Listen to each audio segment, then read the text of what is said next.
Bismillahirrahmanirrahim. La haula wala quwata illa billahil aliyyil azim. Assalamualaikum warahmatullahi wabarakatuh.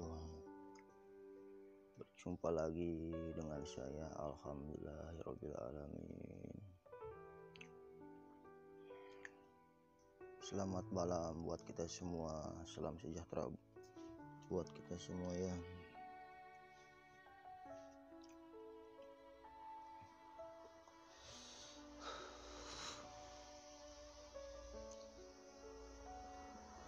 Pada kesempatan kali ini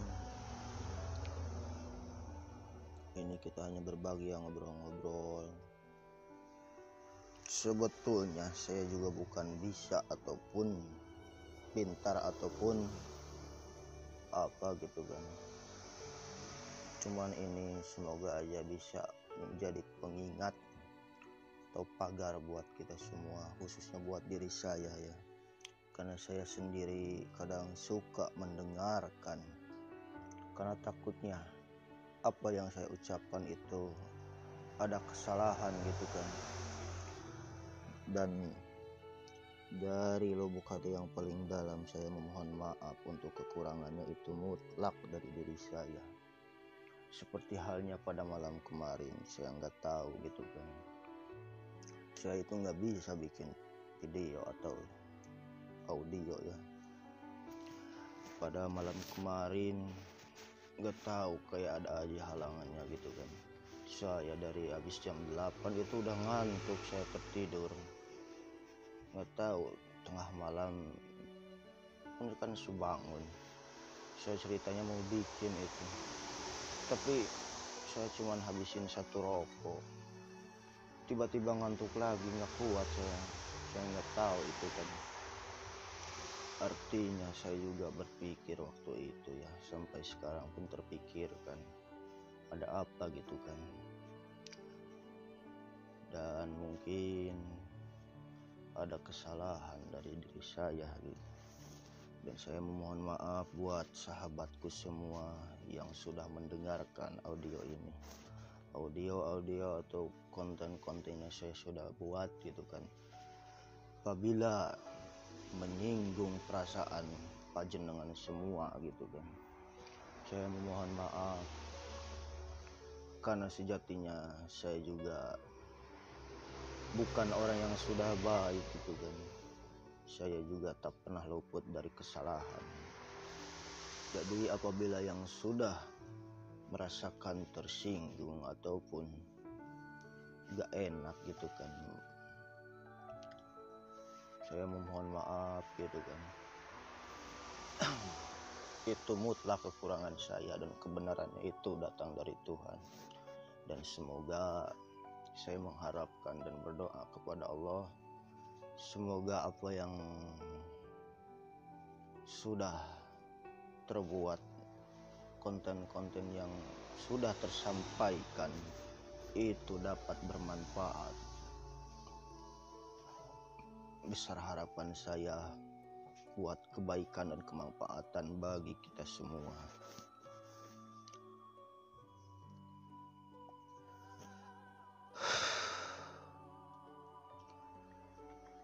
Untuk malam ini mungkin sedikitnya saya mau berbicara tentang masalah hati nurani ya.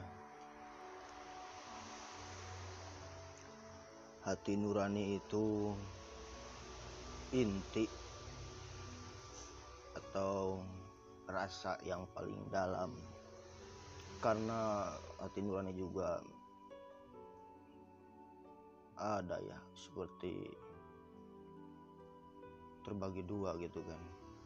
Ada emang suara hati nurani, ada juga hanya suara hati gitu kan, atau lebihnya ke bentuk perasaan saja gitu kan. Itu kan suara hati, kok perasaannya gini kan gitu. Itu kan belum tentu sesuai hati nurani. Hati nurani itu hati yang sebenarnya. Ibarat kata kita sudah melakukan suatu perbuatan. Nah, di dalam diri kita itu ada rasa seperti yang mengganjal gitu kan. kok saya nyesel melakukan ini, atau misalkan apa yang sudah kita lakukan itu tidak sesuai dengan hati nurani kita gitu kan. Seolah-olah hanya suara hati aja, perasaan aja gitu kan, yang sudah kita lakukan itu kayaknya bener gitu kan. Padahal di dalam hati nurani itu ada yang berkata, oh, aku salah melakukan ini gitu kan. Seperti kita berbohong kepada orang tua atau pada siapa gitu kan. Itu ada di dalam hati nurani itu yang berbicara. Jadi suara hatinya seolah seakan-akan aja gitu kan, hanya sebuah persepsi sementara ini, bukan nilai yang sebenarnya.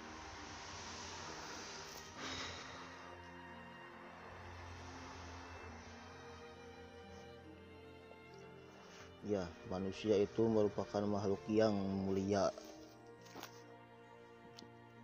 Allah telah menganugerahkan akal, nafsu, hati nurani kan, dan derajat kita itu ditinggikan melebihi makhluk ciptaan Allah yang lainnya.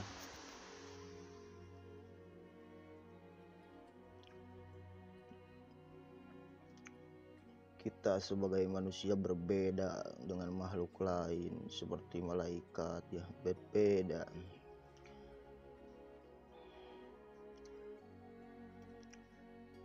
Malaikat yang selalu patuh, tapi kita ya. Namun Tuhan memberikan segala daya untuk kita untuk bisa lebih baik kan gitu. Makanya kenapa ditinggikan. Manusia diberikan kebebasan untuk memilih jalannya sendiri antara yang benar dan yang buruk. Keduanya dapat dibedakan bila seseorang memiliki hati nurani yang murni.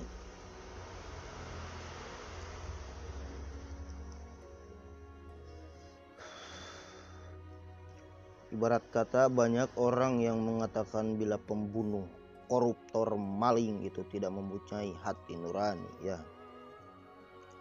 Perbuatan para penjahat tersebut hanya didasari oleh nafsu duniawi, bukan hati nurani. Itu salah satu contohnya ya. Namun di sini yang jadi pertanyaannya itu apa sih gitu kan, sebenarnya hati nurani itu apa gitu kan.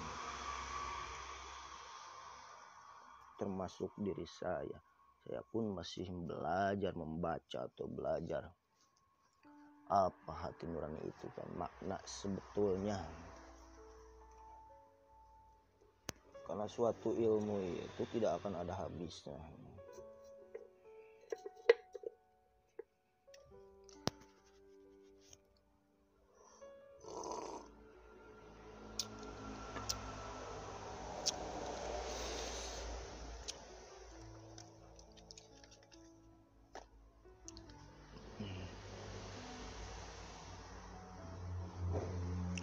Hati nurani itu bisa diistilahkan sebagai suara hati ya, suara batin atau suara kata hati kita gitu kan. Jika diartikan secara luas, hati nurani itu adalah suatu kesadaran yang tumbuh di dalam hati gitu kan, yang terasa, dan itu akan mempengaruhi tingkah laku kita.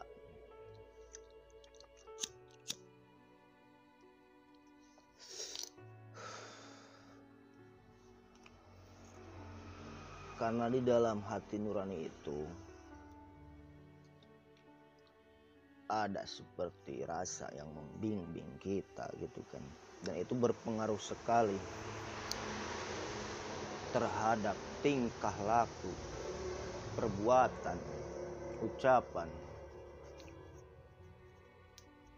dalam kehidupan kita gitu kan, dalam keseharian kita.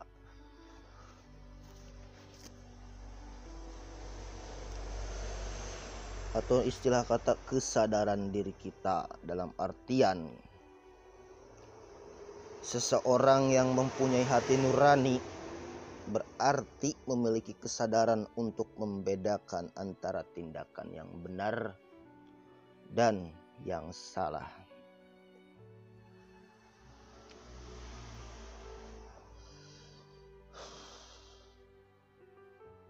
Di dalam hati nurani itu biasanya kan suka ada muncul seperti bisikan gitu kan, yang halus, benar gak?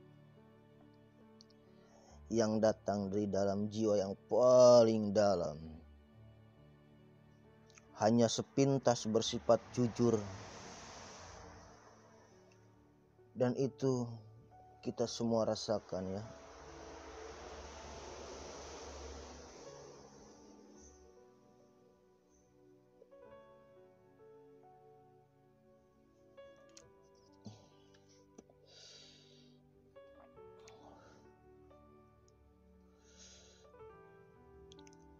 Hati nurani itu berletakkan di dalam jantung atau sering kita sebut kolbu.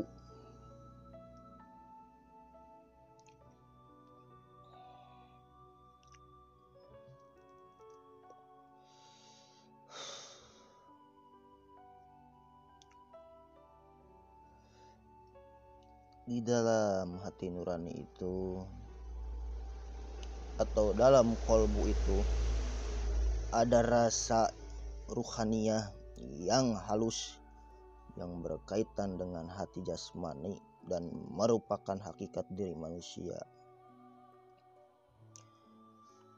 Seperti apa contohnya bang? Atau seperti apa gitu kan? Seperti halnya sikap kita, budi pekerti. Hati nurani juga perlu pendidikan sebagai sebab untuk perbaikan, untuk sikap dalam kita menjalankan kehidupan. Hati nurani juga sangat berperan sebagai pemandu istilahnya ya.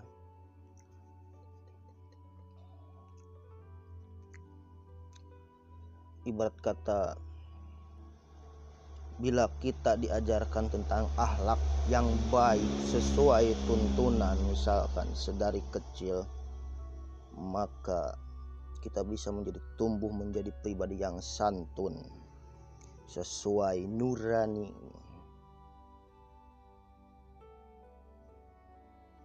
Namun meski demikian kan belum tentu bisikan hati itu selalu baik. Akalnya seseorang memiliki isi hati kotor, membuat hidupnya tidak tenang. Seringkali kita terjebak dengan hanya suara hati saja atau perasaan gitu kan. Gak mudah kita mempelajari suara hati yang sesungguhnya. Namun biasanya pribadi-pribadi itu bisa mengetahui karena seperti ada pembeda dalam hati itu ya, atau furqon dalam Al-Quran itu. Pembeda, kita bisa membedakan mana yang salah dan yang benar gitu kan. Suatu kejadian ataupun sikap yang kita lakukan itu kadang kala seringkali kita merasakan di dalam hati itu seperti kurang yakin gitu kan.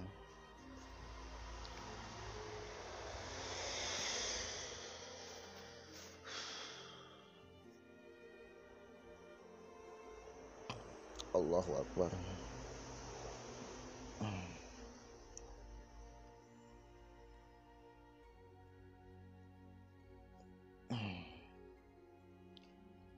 Allahu Akbar.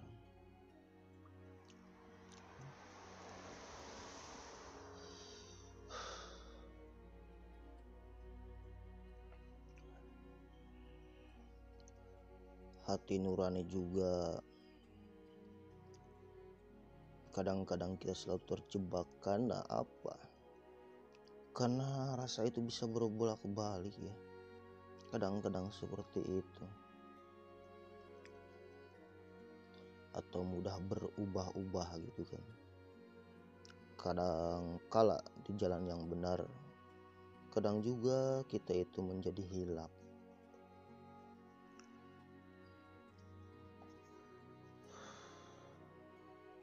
Hati nurani juga bisa menjadi suatu tanda keimanan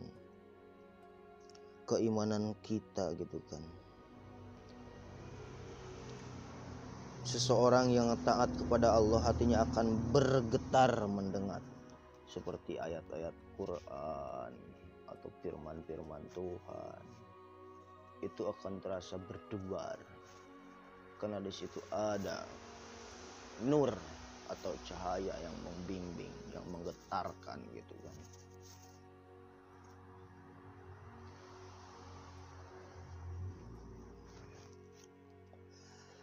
Hati nurani juga bisa, atau kolbu manusia itu bisa mengeras, dan ini sudah hal yang sangat cukup fatal ya kalau sudah sampai seperti itu. Apa penyebabnya bisa sampai keras? Karena mungkin gitu kan ya, Anda sahabatku sekalian mungkin pastilah tahu gitu kan. Penyebabnya itu bisa dikarenakan sesuatu, karena kita itu terlalu terlena gitu kan, misalkan dengan kenikmatan duniawi gitu kan, tamak harta misal, itu bisa. Atau kita jarang mengingat Tuhan gitu kan, itu bisa membuat hati kita itu mengeras.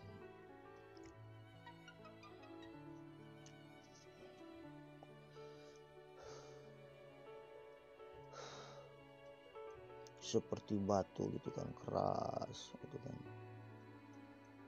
bahkan bisa lebih daripada batu kerasnya.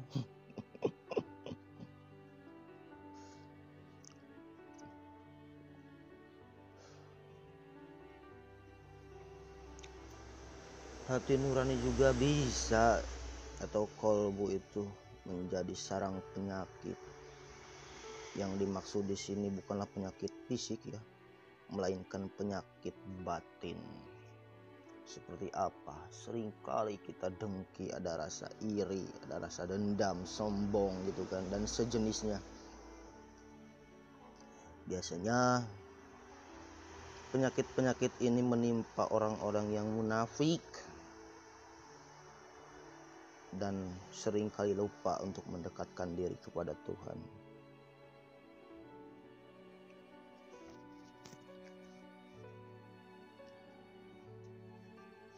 Seringkali kita terjebak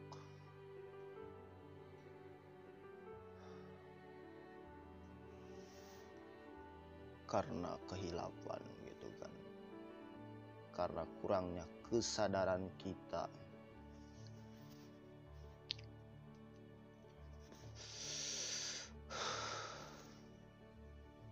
Banyak sekali dalam kisah kehidupan gitu kan yang tercermin, entah itu dari orang lain atau dalam diri kita. Ibaratnya kemarin saya berbicara tentang kisah saya, jujur saja gak ada ya, mohon maaf, maksud untuk sombong ataupun ria gitu kan.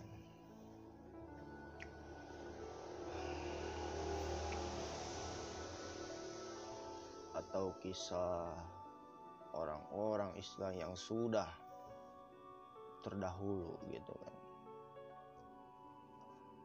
Ada juga mungkin kita boleh cari, ataupun mungkin kita pernah menyaksikan orang-orang yang Tuhan tegur dalam hidupnya. Karena apa? Karena mereka mengikuti nafsu, hati nuraninya nggak kepake gitu kan. Akibat apa itu? Akibat rasa kesombongan. banyak contoh gitu kan, mungkin di sekeliling kita juga ada.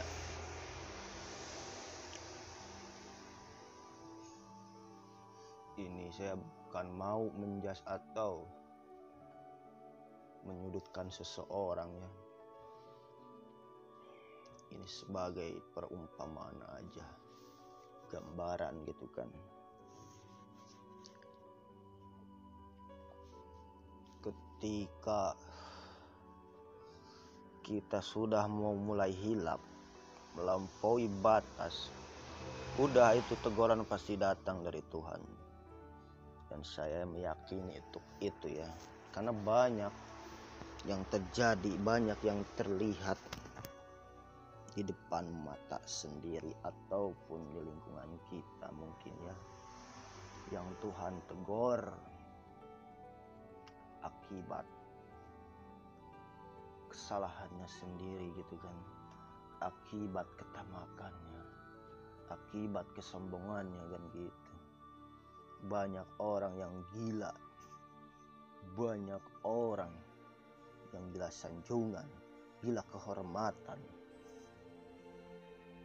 Makanya kenapa seringkali Tuhan cabut kenikmatan-kenikmatan itu atas apa yang mereka cintai.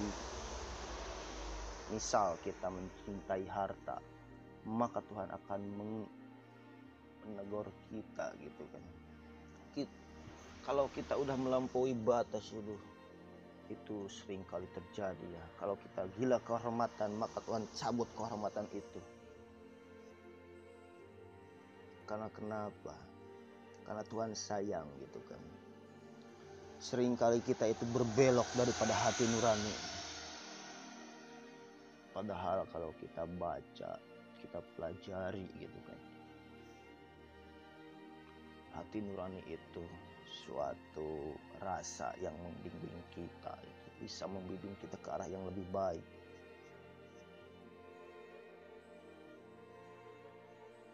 Contohnya kita berbohong padahal dalam hati nurani itu ada suara yang mengganjal.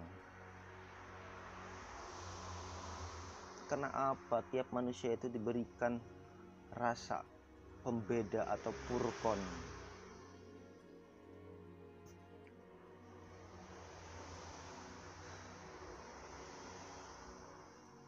Seringkali ada ya orang dengan gila keduniawian, digila dengan kehormatan, sehingga membuat dia sombong, membuat angkuh, seakan-akan ya itulah pengakuan manusia gitu kan, sifat kekurangan manusia, merasa paling benar, paling banyak beribadah, paling rajin gitu kan.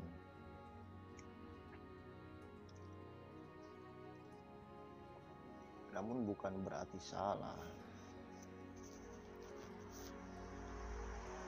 Saya tidak mau menyalahkan ataupun menjas seseorang gitu kan. Karena saya juga masih belajar gitu kan. Sama, saya juga banyak kekurangan.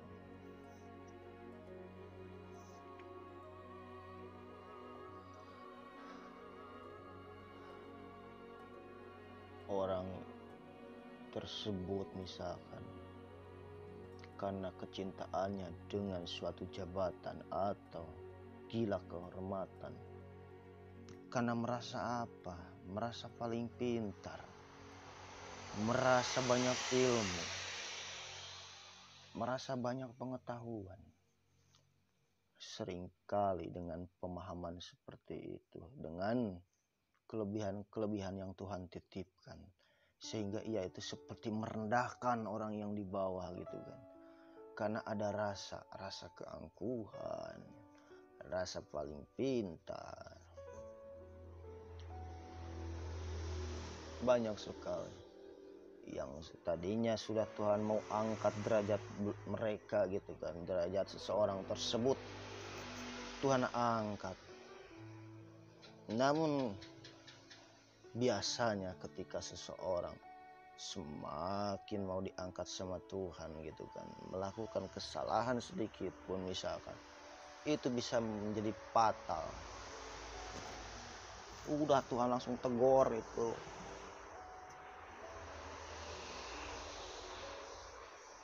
Banyak orang yang sanjung, banyak orang yang hormat terhadapnya gitu kan. Tapi pada akhirnya karena kehilapannya, karena merasa paling benar, tanpa melihat orang-orang yang di bawah gitu kan. Seharusnya mereka bersyukur, seharusnya orang tersebut itu bersyukur karena sudah dilebihkan gitu kan. Sudah Tuhan kasih kesempatan, entah itu dengan ilmunya, dengan hartanya, tapi ia lupa pada yang di bawah, sehingga ada rasa seperti keangkuhan, dan yang terjadi apa? Merendahkan. Udah itu Tuhan tegur langsung itu. Jabatannya langsung diambil, dicopot gitu kan. Kenapa? Karena seseorang tersebut terlalu cinta sama pangkatnya atau cinta sama gila kehormatan gitu kan. Ingin disanjung. Artinya orang tersebut pintarnya itu bukan karena apa ya, itu terhasut gitu kan, udah belok dari suara hati nurani.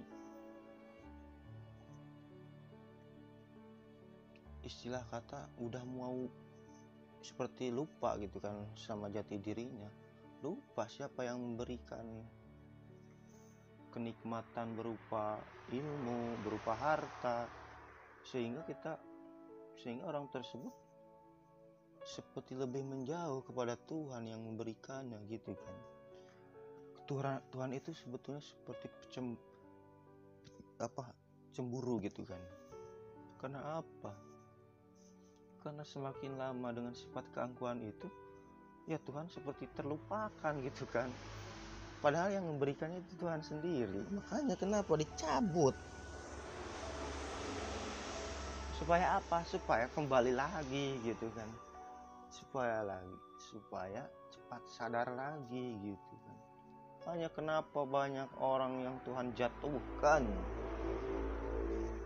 akibat ulahnya sendiri.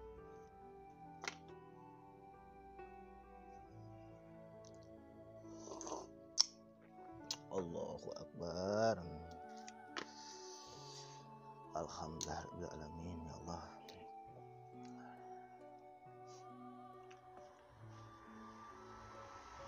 Ya Allah. Ya Allah. La khaula.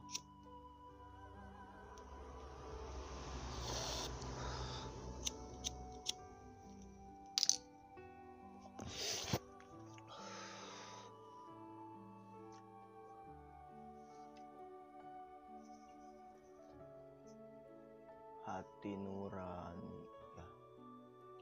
Kalau berbicara tentang hati nurani itu seperti udah masuk wilayah rasa itu kan, masuk wilayah nur keilahian. Ibarat kata kita coba baca diri kita gitu. Kenapa Tuhan menciptakan mata, tangan? Apa itu? Coba kita pejamkan mata kita, tutup. Apakah kita bisa melihat? Ini perumpamaannya ya. Gelap kan? Artinya jangan sampai kita kegelapan itu. Tapi dengan kita membuka mata kita, apa? Kita bisa melihat. Karena apa gitu kan? Karena apa kita bisa melihat? Tentunya karena ada cahaya. Coba kalau nggak ada cahaya, walaupun mata kita dibuka, tetap aja gelap, gak bakal lihat. Artinya ketika udah masuk dalam wilayah hati nurani, itu bisa datang nur itu, nur cahaya, nur keilahian gitu kan. Jangan sampai kita gelap hati gitu kan, atau gelap ketuhanan. Banyak orang yang menjas misalkan, itu kita harus hati-hati dalam wilayah itu, wilayah rasa itu. Kadang orang yang tidak terlihat seperti rajin beribadah gitu kan, itu hatinya bisa lebih baik, bisa lebih bersinar daripada kita yang menjasnya gitu kan. Seringkali kita tertutupi oleh apa yang di luar, tapi tidak sedikit, bukan maksudnya, seringkali juga kita itu terlupakan apa yang ada di dalam gitu kan. Kita juga harus mempelajari yang ada di dalamnya gitu.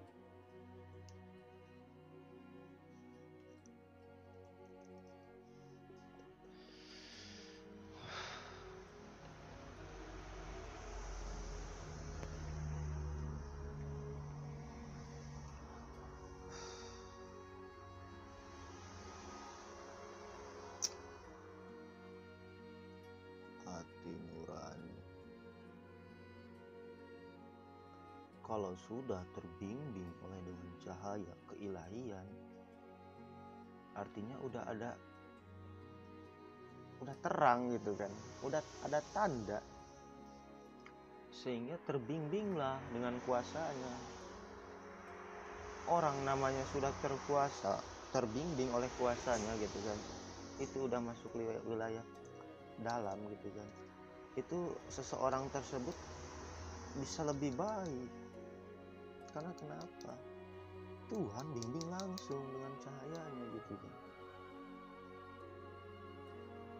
Karena di dalamnya itu ada sesuatu yang pembeda Quran itu sendiri. Itulah yang disebut Quran yang tidak tertulis atau Quran berjalan gitu ya.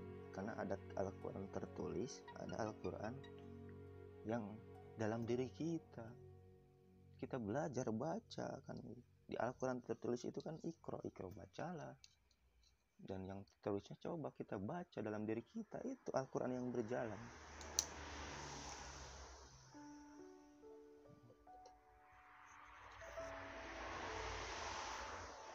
Banyak orang yang ngaku beragama, mengaku rajin ibadah ini, itu padahal cuma pengakuan, aku-akuan aja gitu kan. Itu datangnya bisa dari nafsu itu. Karena orang yang mengaku atau orang yang sejatinya beragama itu tak usah disebutkan, ataupun gak usah ada rasa. Karena kalau misalkan udah datang dari nafsu, itu ada rasa seperti wah, kita itu merasa paling hebat aja gitu kan. Kita merasa paling tahu, kita merasa paling rajin beribadah. Kan gitu. Karena hakikatnya daripada agama itu, kalau datang betul-betul dari Tuhan gitu, itu hidupnya terarah. Karena hakikat daripada agama itu hidupnya tidak kacau, bukan kacau gitu kan. Tapi kenapa kebanyakan banyak yang kacau? Artinya itu hanya pengakuan. Datangnya dari sifat apa? Sifat itu kesombongan, ria, kan ingin dipuji orang, gila kehormatan, gila jabatan. Makanya Tuhan ambil, karena terlalu cinta. Istilah kata seolah-olah kehadiran Tuhan itu nggak dianggap gitu kan. Ibarat kata kita bertamu kepada seseorang, lalu kita cuekin gitu kan, artinya orang tersebut nggak kita anggap.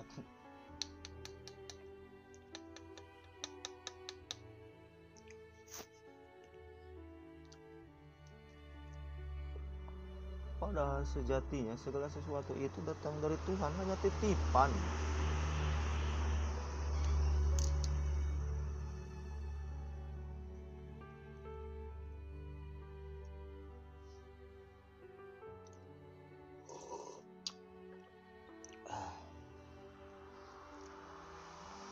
Ini mah hanya berbicara, ngobrol-ngobrol aja ya, dan mohon maaf apabila kata-kata saya itu dapat menyinggung gitu kan.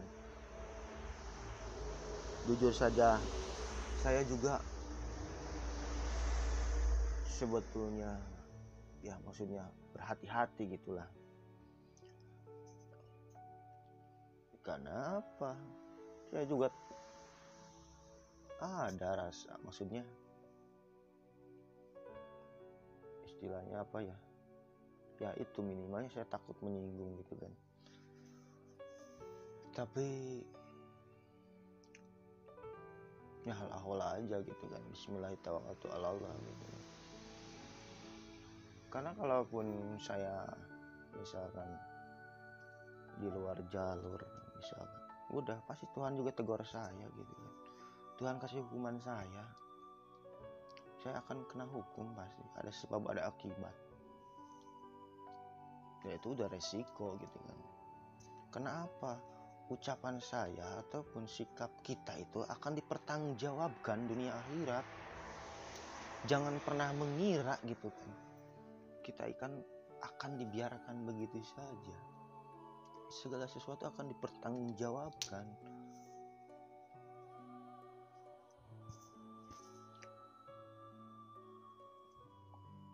Dan saya juga harus hati-hati wilayah ini gitu. Dan saya di sini bukan mau sok-sokan atau apa. Mohon maaf gitu kan.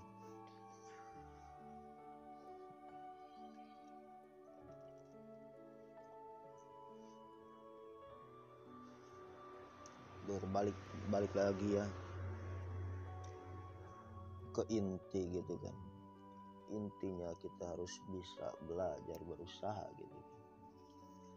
Apa yang sudah terjadi dan belum terjadi, atau apa yang akan kita lakukan gitu kan di masa depan, atau yang sudah terjadi di masa lalu, kita kembalikan kepada Tuhan. Kita kembalikan kepada Allah yang memiliki kita, yang menghidupkan kita. Karena kita itu milik Tuhan gitu kan. Kita diciptakan olehnya, akal, pikiran, semua itu miliknya.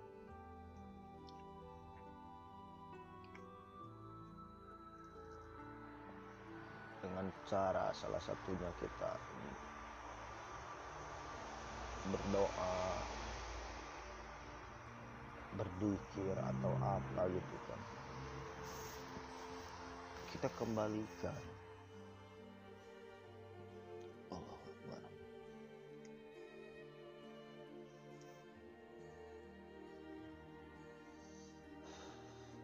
Wilayah rasa itu emang gak sulit-sulit gampang gitu kan. Dan itu bukan waktu yang bentar untuk mempelajarinya juga gitu kan.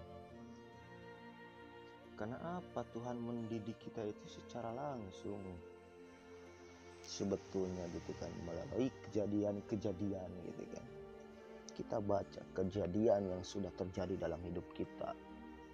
Guna apa? Guna gambaran untuk kita melangkah atau melakukan sesuatu di masa depan, di waktu yang datang gitu kan. Kita itu punya gambaran apakah kita kemarin benar atau salah. Apalagi kalau kita sampai menjadi seseorang,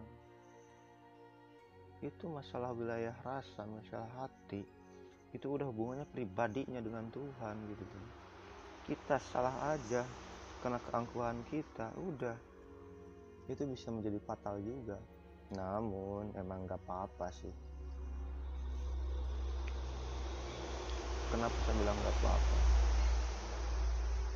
Itu hal wajar gitu kan. Itu suatu pembelajaran tiap bagi diri masing-masing gitu kan.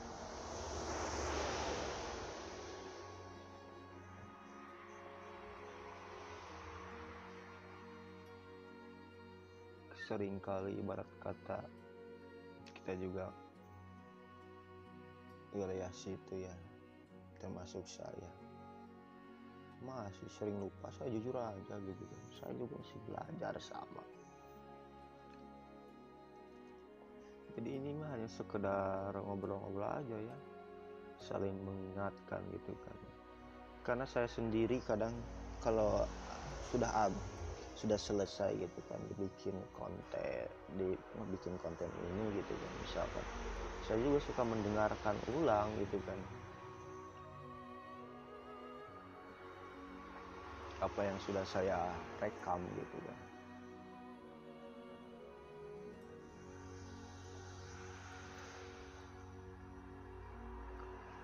karena istilah kata saya itu mengingatkan diri saya, menasehati diri saya gitu kan, buat saya, dan saya juga berharap ada lebihnya juga, bermanfaat juga buat sahabatku juga gitu kan. Jadi buat saya dan buat semuanya gitu. Kalau dalam agama itu apa ya disebutnya itu, pokoknya ada lah.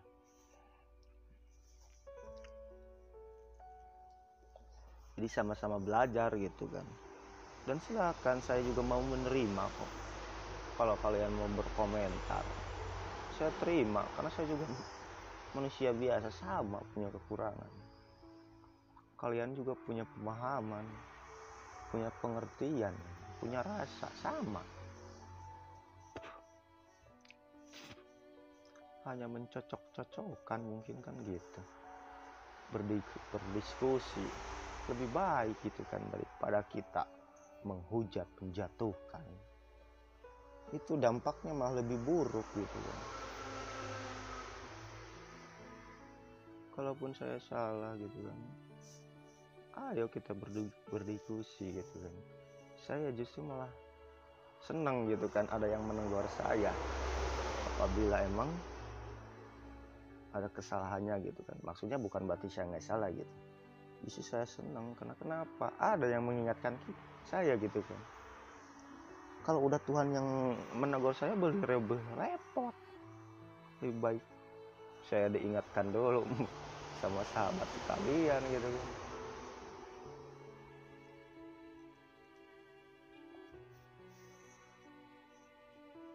Saya nggak tahu ini kenapa ngobrol aja kesana kemarin gitu, kesana kesini. Ya ini hanya ngobrol aja ya. Intinya untuk masalah hati nurani itu ya, itu suatu rasa ya yang bisa mencerminkan atau ya sikap kita ya gitu kan.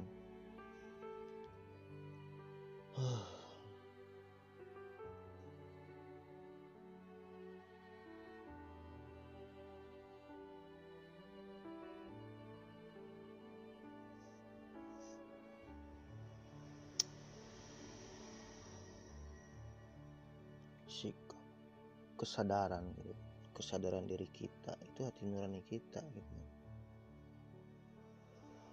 Dan semoga gitu kan kita semua terbimbing dengan nur keilahian itu, nur ketuhanan itu, supaya selamat gitu kan. Karena saya juga mengharapkan semuanya selamat gitu.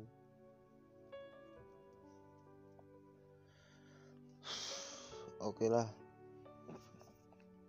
untuk kekurangannya mohon maaf ya, itu mutlak dari saya sekali lagi itu ya. Untuk kebenarannya itu datang dari Tuhan untuk kita semua. Jadi silakanlah kita belajar sama-sama membaca diri kita gitu kan. Karena di dalam diri itu banyak potensi keilahian ya, yang akan membimbing kita supaya lebih baik gitu kan. Mohon maaf untuk kekurangannya. Wabillahi taufiq wal hidayah. Wassalamualaikum warahmatullahi wabarakatuh.